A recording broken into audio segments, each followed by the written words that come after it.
Hello, YouTube community. It's Robert S. And this is sort of my continuation of my previous video where I am discussing Paul McCartney's newest album, The Boys of Dungeon Lane.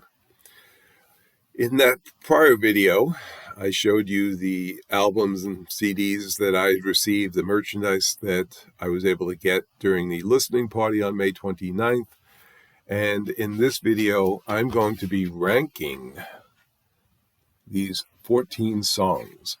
Now, as with any ranking, it can change over time.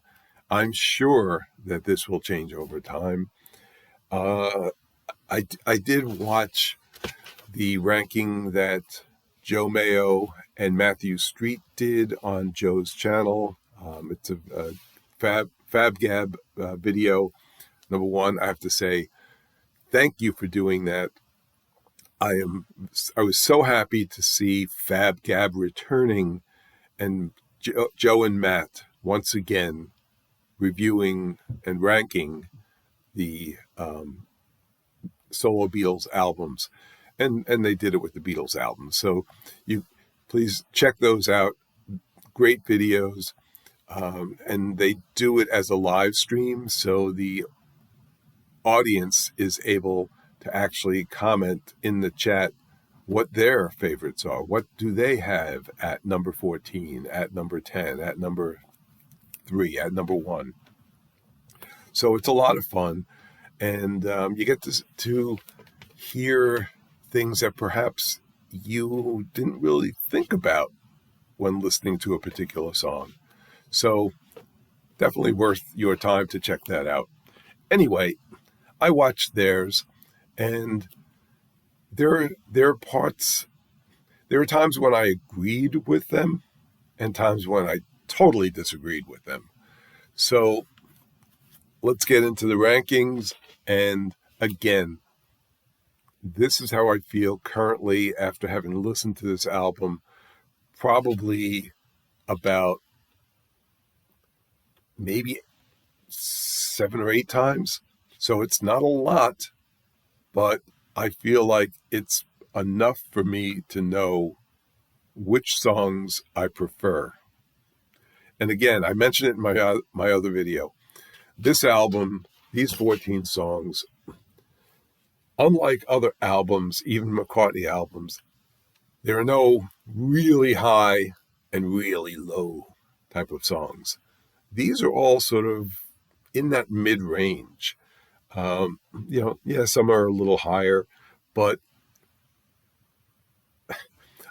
it almost seems unfair to rank them at 1 through 14. I almost want to rank them in half increments, This song is number 1, this song is number 1.5. This is number 2, this is 2.5, because they're that close. And I'd rather see these all be in the top 10 because that's what they deserve. However, that's also kind of ridiculous. So I'm going to go through it. We're going to go from my least favorite, number 14, to my current favorite at number 1. So let's get into it. At number 14, and I really, really hate to do this, and again, it does not mean that it's a bad song.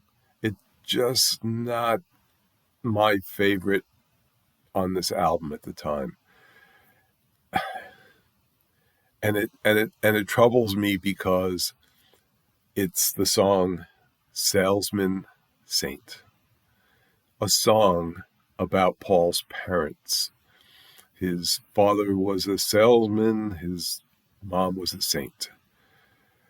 But again, I feel like the other 13 songs I like more. So I'm putting this one for the time being at number 14. Now this begins with an acoustic guitar and horns, and for some reason, and it's only the first couple seconds, I hear it and I'm reminded of music from like a spaghetti western. So And I don't think anybody else has commented on this, by the way. Um, I can almost picture, the wide open plains, the mountains in the background. Maybe a cowboy on a horse goes by, and you know, I have this imagery in those first few seconds. But then again, isn't that what great music can do? I mean, if it's conjuring up those type of images in the first couple seconds, that's amazing. But then, what happens is, you know, he evokes these images, and again, he's done that so many times in the past. And with this song, like I said, it's about his parents, the hardships that they faced in post-war Liverpool, um, you know, bombed out buildings and whatnot. And this is kind of like, the environment that he grew up in. Life was not easy in Liverpool. But the music in this one,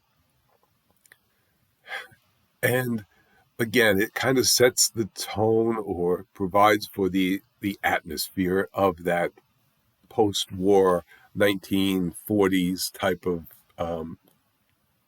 imagery again, where he is kind of setting the mood with this 1940s type of band type music. It's probably effective for the song, but it's not necessarily hitting me right. Um, I mean, it worked better in a song like Ballroom Dancing from Tug of War. Here, it just, I don't know. Maybe this one needs more listens for me to appreciate it. But right now, it's at number 14.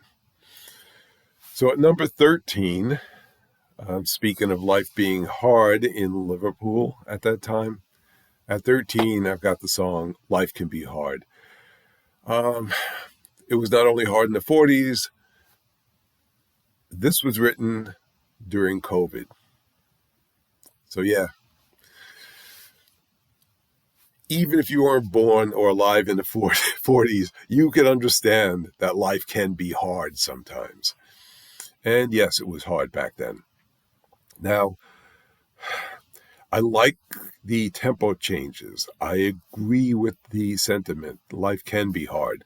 But there's something here I just can't overlook. Now, Paul has been known for writing granny music. And I'm not suggesting that this is one of his granny tunes, but he sings this in a higher octave that makes me, at least, and I hope it's different for you, but to me, it sounds like he's a granny singing it. So I, so unfortunately, I had to put this one at 13. At 12, and again, it kills me to do this, Down South.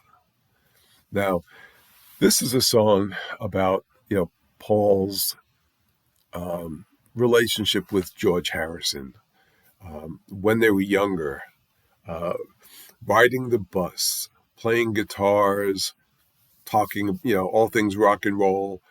Um, he sings in here. It was a good way to get to know you before we learn to twist and shout. That type of throwback or reference to older songs is more of a Ringo thing. I mean, we know Ringo does that all the time. He loves to do that. He'll write songs and he'll have so many references to old Beatles songs in it. It's unusual for Paul, but it's kind of touching in a way. And I like it. I'm not sure if everybody else does. I think it may have been Beatley Tone who said he didn't care for that. I like it. I like it. But it doesn't kind of save the song for me, so the song, unfortunately, has got to be at 12. Now, at number 11, We Too. And the song's, again, it's pure McCartney. Um, he doesn't overtly say who the song is about. It's We Too. It's him and somebody else. It could be John Lennon. It could be Linda McCartney. It could possibly be somebody else, but I don't think so. I tend to think it's either about John or Linda or both. Honestly, it could be both. I mean, there are references to, my friend. And yeah, Linda was his wife and Linda was probably his friend. But I feel like that line is more suited to John. And then he talks about love, and that could be Linda. But then again, he has said that he loved John Lennon. I mean, they had a very special relationship. So, as a John Lennon fan, lifelong fan of John Lennon, I like to think that this is about John Lennon. But if it's not, it should be, in my mind. So it's a good song, but it doesn't quite make the top 10. So what does? Number 10 is the song Never Know. Now, this is a song that definitely has me hearing 60s influences. There is a very quick 5 or 6 second a cappella harmony break that, and it comes around the 2-minute mark, I think, and it would make Brian Wilson proud. There's also a recorder in this. I think it's a recorder that he plays in this song, which is sort of a throwback to what you hear on the Fool on the Hill. And there's definitely a sort of mellotron sound, again, kind of a throwback to that mid-60s, Strawberry Fields type of 66, 67 type of music that they were playing. So, again, great song, but there are 9 others I prefer at this moment. So we get at number 10, Never Know. At number 9, this is where I put Mountaintop. Now, Mountaintop, again, very mid-60s Lennon-esque type of music. We've got very sort of trippy harpsichord type sounds. We've got lyrics about pumpkin pies in the skies and magic mushrooms and things. And it's like a Lucy in the Skies with Diamonds, written by Paul. And again, definite Beatles, 60s, mid-60s, 66, 67 type of imagery and influences that I'm hearing in this song. And this one could very well be a grower that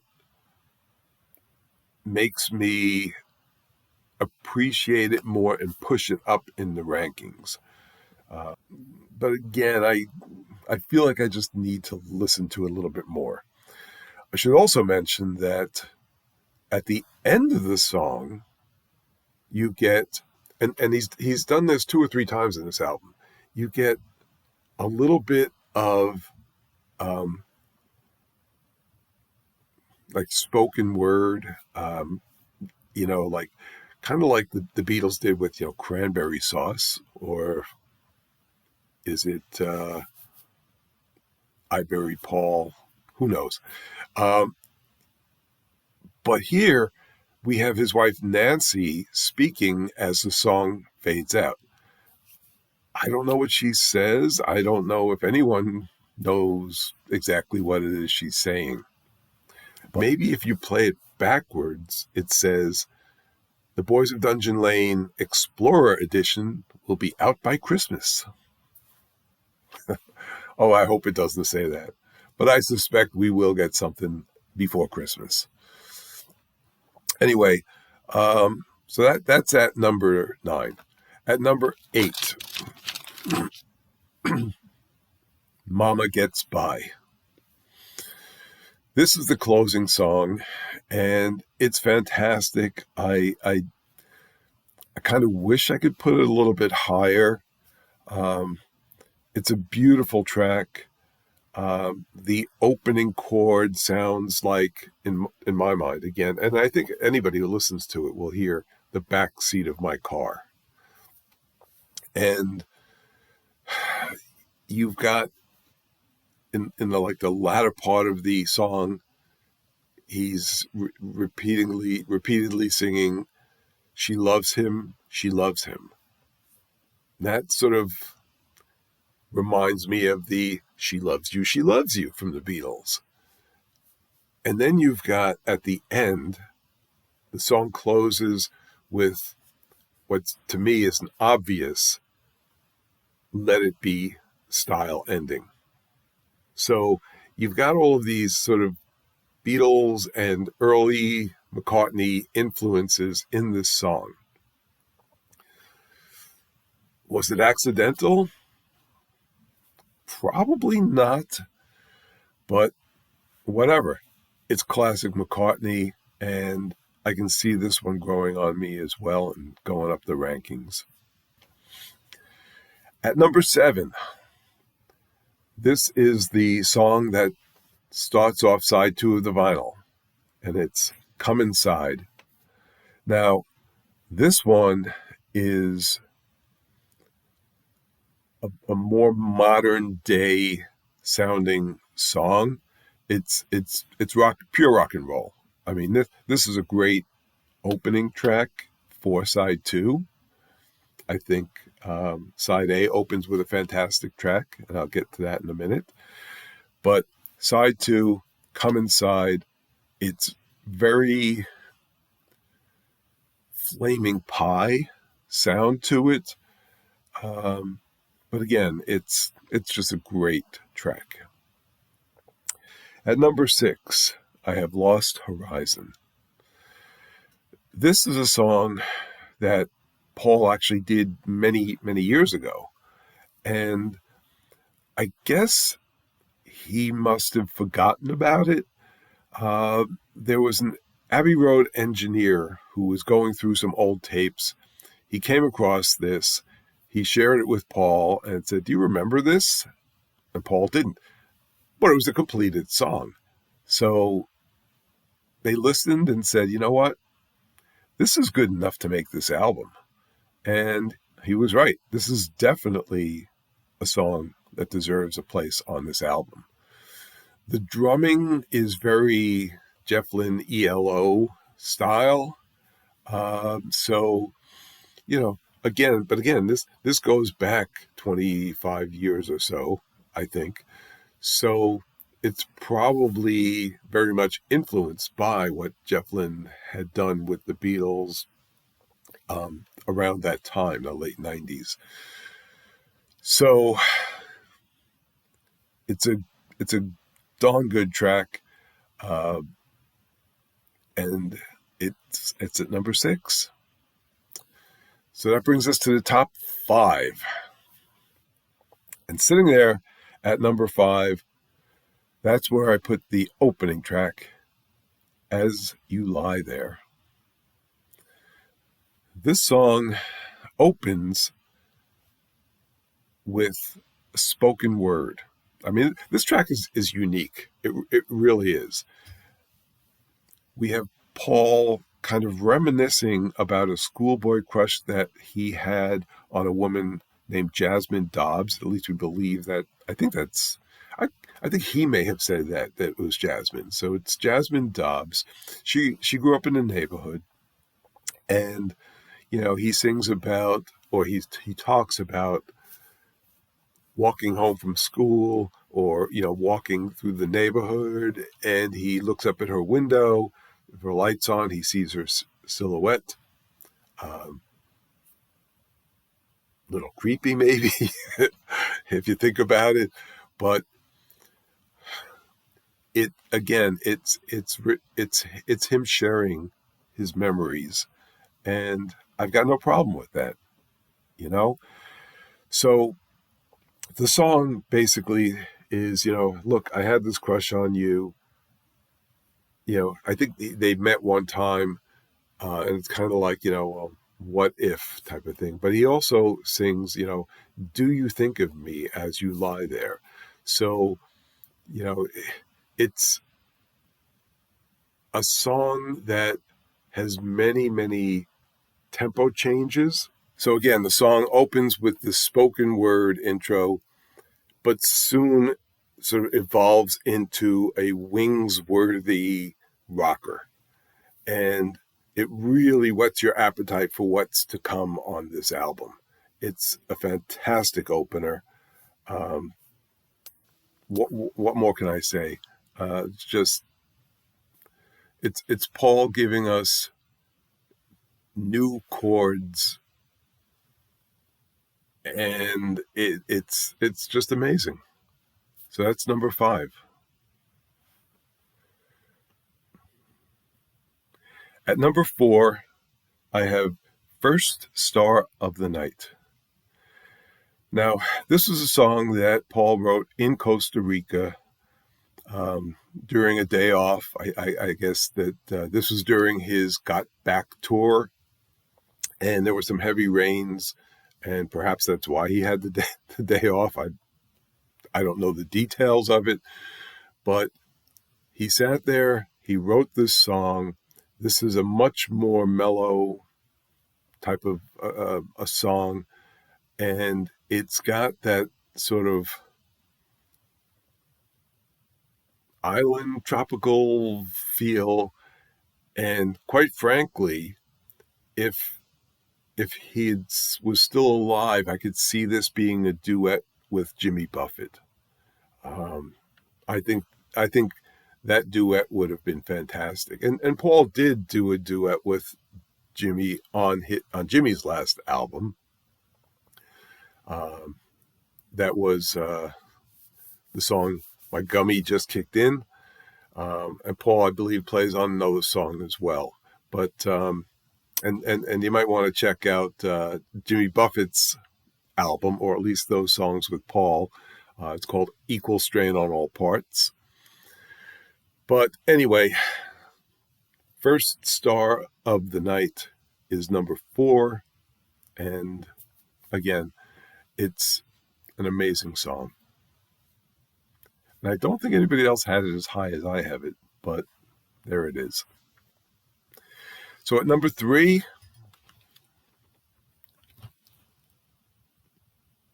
Ripples in a Pond. And I know Matt Street had this one pretty high. I think he might even had it as number 1. This is Paul's love song to his wife, Nancy. And as I said, not every song on this is sort of looking back at his past life. This one is looking at his current life, his current wife, and the love they share together. It's a song in which he sings, "I must be blessed." Well, I think that it's we who have been blessed. We've had Paul for all these years giving us all this great music. I mean, it's amazing to think that, this is the guy who we loved in the Beatles, who we loved in the 70s. And here we are in 2026, and he's coming out with, again, wonderful music that we love. So that's number 3. So if you've been following along, if you know the track listing, if you know which songs I have not yet included, they're kind of in my mind, the obvious choices at this point, the 2 singles. So at number 2, I have, you want to know which one? You know which one. Home to Us. This is the duet with Ringo. This is a song in which he is recalling those hard times that they had in the past, and the hard times, honestly, that Ringo had. This is a song he wrote specifically with Ringo in mind. He shared it with Ringo, and Ringo was a little bit surprised to learn that he would not only be playing and perhaps providing some vocals on it, but he would actually be doing a duet with Paul. And they share the singing on this one, and it's amazing. Some people have said if any song is sort of out of place on this album, this is the one. I don't know about that completely. I understand what they're saying, but again, it's in keeping with the overall concept of this, looking back at his past. And, it's a song that I really, really appreciate. And Ringo's drumming is stellar. And, it makes you smile, to think that here are these 2 people who were in the greatest band ever, still performing together and still sounding so good. Now, the song also has Chrissie Hynde from the Pretenders and Charlene Spiteri of a band called Texas doing background vocals. And it's just perfect. The blend is amazing. The one thing I will say about this song, and it's a great, great song, but I feel like there was a missed opportunity here. And let me explain. This, Ringo recently put out an album, and Ringo's last 2 albums have been great. As a matter of fact, when I listen to The Boys of Dungeon Lane, I like it a lot, but I didn't have, and maybe again it was with that first listen at the listening party, I felt like I enjoyed Ringo's albums more at those first listens than I did this Paul album. Now, having said that, Ringo's albums do have fewer songs on them, so it's a longer listening experience. And, maybe you hear some tracks that, like, had they been left off, it would have been a better overall listening experience. But again, this album is a grower. And as I said, Ringo recently released Long, Long Road. And I understand it has sort of a country vibe, but it's not as much country as his prior album, Look Up. So I feel like they had an opportunity to put this song on both Paul's album and Ringo's album. And maybe they didn't want to do that because it was kind of Paul showing his hand, if you will, early, because Ringo's album came out so much earlier. Then, maybe he wanted to kind of hold it back and say, I want listeners to experience this for the first time with my music, with my album. Don't know, but, Paul Simon and Art Garfunkel did it way back in 75 with My Little Town, and it was great. I bought both albums. Both are very good albums, and both made it work. That could have happened here, but it didn't. So let's move on. At number 1, the first single that was released, Days We Left Behind. Now, this is a nostalgic, sentimental, absolutely beautiful song in which Paul embraces his age. He's 83 years old. He's got that weathered, sort of quivering type of voice. He fully embraces it here, and it adds something to the song. I mean, again, this is a song in which, this is an older man looking back on his life. You can't have a young man's voice with this song. This is a Johnny Cash's Hurt. This is what Tanya Tucker did with her album While I'm Living. That's also, by the way, an amazing album. That was an album in which Tanya was looking back on her life. Now, Brandi Carlile had a big role to play in this. Kudos to Brandi. She did an amazing job with Tanya.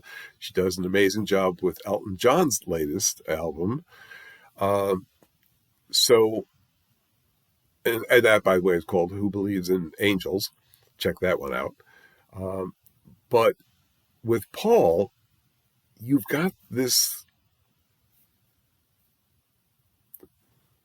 aged sort of, you've got this older man reflecting on his past. You hear it, you feel it. It's an amazing song. It's heartbreaking, but in a good way. It's beautifully soft melody. It just underscores what an incredible songwriter he is, and it's incredible that more than 60 years later, he can still touch our hearts. Thank you, Paul. So that's it. That's my current rankings from least favorite to the most favorite. Again, they're so close. They're so close, though. Such a good album. Such a good album. That's it, folks. So stay tuned for the next video. Don't know what that'll be yet, but thank you for watching this. If you are not subscribed, please hit that subscribe button. And, watch my past videos. I do a lot of different things. I've got